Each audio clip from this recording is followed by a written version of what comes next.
Stop thinking of concert merch as something you toss in a drawer. Because what if the very idea of a tour t-shirt was a lie all along? And what if the artists you admire most have quietly decided that the era of cheap souvenirs is over, and replaced it with something designed not just to be worn, but to be collected, preserved, and even passed down, because that is exactly the shift happening right now as Il Volo moves away from the predictable flood of low-cost polyester shirts and into a world of deliberate scarcity, handcrafted excellence, and elevated identity where every item carries weight, meaning, and a price point that reflects both. Because the truth is, the traditional merch table has always operated on a simple formula: mass produce as much as possible, keep costs low, and rely on emotional impulse to drive sales. But in 2026, that formula is starting to feel outdated, especially when applied to artists whose brand is rooted in timelessness, vocal precision, and cultural sophistication. And this is where the disconnect becomes impossible to ignore. Because how do you reconcile operatic mastery with a flimsy t-shirt that loses its shape after 3 washes? How do you align a global image of refinement with merchandise that feels indistinguishable from fast fashion? And more importantly, why should fans who invest in premium concert experiences settle for products that feel disposable?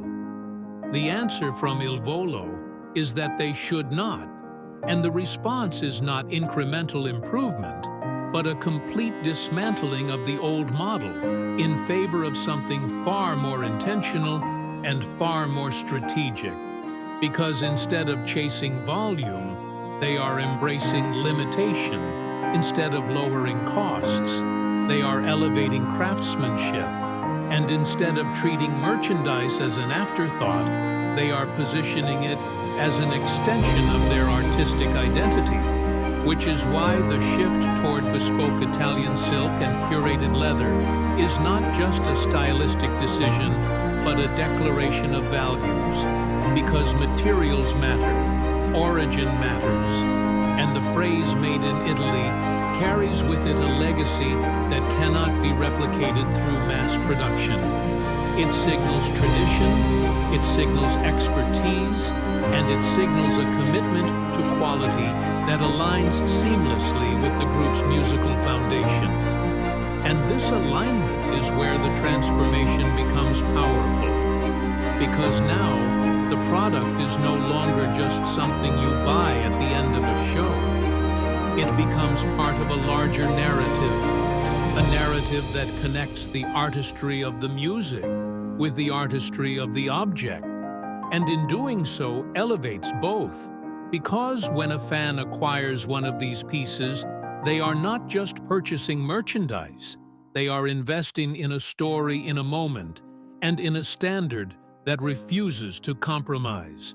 And this is where the concept of the capsule collection enters the conversation, because scarcity is not a limitation, it is a strategy. And by releasing limited runs of carefully designed items, Il Volo is tapping into a psychological dynamic that has long been understood in the world of high fashion, but rarely executed in the music industry, which is that people value what is rare, people desire what is exclusive, and people are willing to pay a premium for objects that feel unattainable to the masses. And this is not about alienating fans, it is about redefining what it means to be a fan. Because instead of offering something for everyone, they are offering something exceptional for those who truly connect with the brand. And this shift naturally changes the economics, because high-margin products do not require the same volume to generate revenue, which means less waste, fewer unsold items, and a more sustainable business model overall. But beyond the financial logic, there is also a cultural repositioning taking place, because by stepping into the realm of luxury, Il Volo is distancing itself from the crowded space of pop commercialism and aligning more closely with institutions that prioritize heritage craftsmanship and longevity. And this alignment has ripple effects because it changes how the brand is perceived, it changes who is drawn to it, and it changes the kind of conversations that surround it. Because now, the discussion is not about how much merch was sold, but about the design, the materials, the inspiration, and the meaning behind each piece. And this shift in dialogue is significant because it moves the focus from consumption to appreciation, from quantity to quality, and from immediacy to endurance.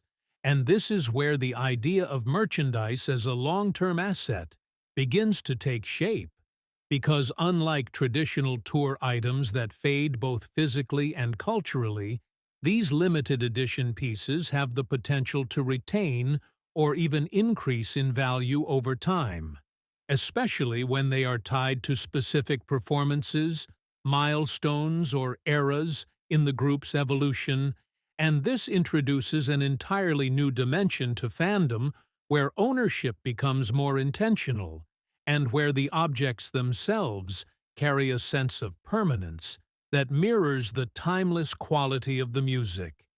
And this is not an isolated experiment, but rather a blueprint that other artists are likely to observe and eventually adopt, because the advantages are too compelling to ignore, especially in an era where audiences are becoming more discerning, more selective, and more interested in authenticity than ever before.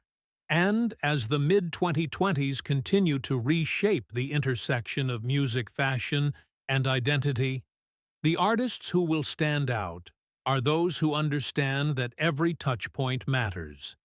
Every detail communicates something, and every product has the potential to reinforce or dilute the brand.